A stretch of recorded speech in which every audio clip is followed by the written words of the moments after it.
That's a statement from the World Bank from 1989.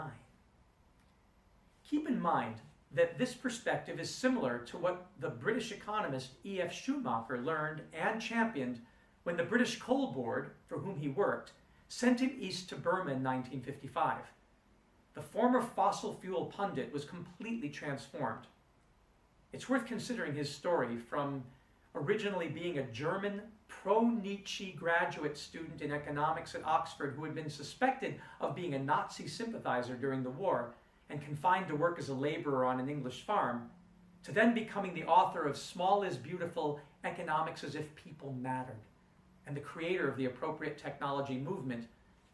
And it's worth looking at his story because it illustrates how you, as a curious intellectual who dares to get your hands dirty and get your hands on learning, can become a leader in sustainability.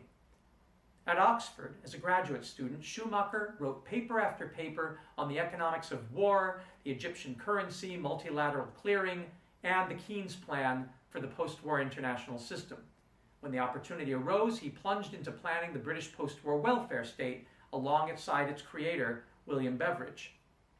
Returning to Germany in 1945, he was deeply shaken by what he saw: the destruction, the death and disease, the unraveling of a modern civilization, his own family enmeshed in it all. His brother had died on the Russian front, and his physicist brother-in-law, Werner Heisenberg, was being secretly taken to England to be held and interrogated by the Allies in the English countryside. The dislocated Schumacher spent several years working on denazification and German economic reconstruction before returning in 1950 to England to become the economist of the National Coal Board. It could have been the dullest of sinecures, but it in fact marked the beginning of a remarkable period of personal transformation, for it was here, of all places, that Schumacher began to question the modern world. The article tells us by day, he worked at one of the world's largest firms, protecting and promoting the fossil fuels on which English industry had been built. However, by night, so to speak, he discovered the emerging organic movement and cultivated his own garden. He discovered Gurdjieff and the Fourth Way and immersed himself in the study of Buddhism and Eastern spirituality. As with everything he had ever done, he applied himself with zeal.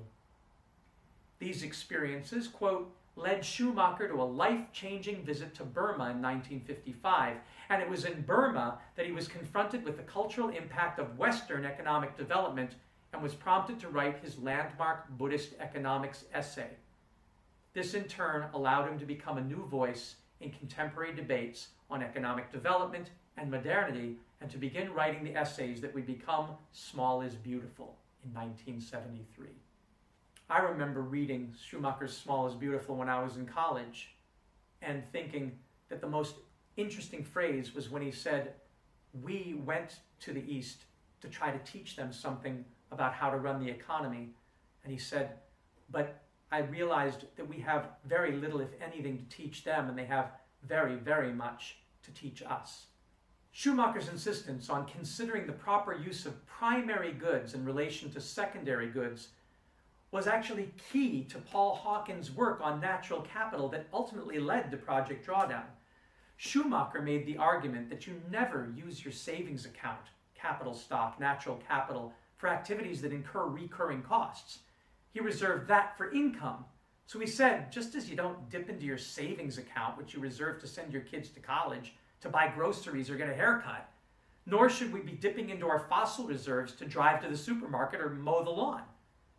A lot of drawdown is about matching the right or appropriate technologies to the task in terms of its relation to sources of capital. Now, since the East, at the time Schumacher was living there, was perceived to have a surplus of labor relative to technological capital, many of the solutions he championed were at a very human scale and a home scale. And as a result, later generations caught up in modernity have rejected these simple solutions, preferring to emulate the apparent push-button simplicity of mechanization. But it really isn't about the technology per se. It's about the attitude we use when we design, develop, and use technology.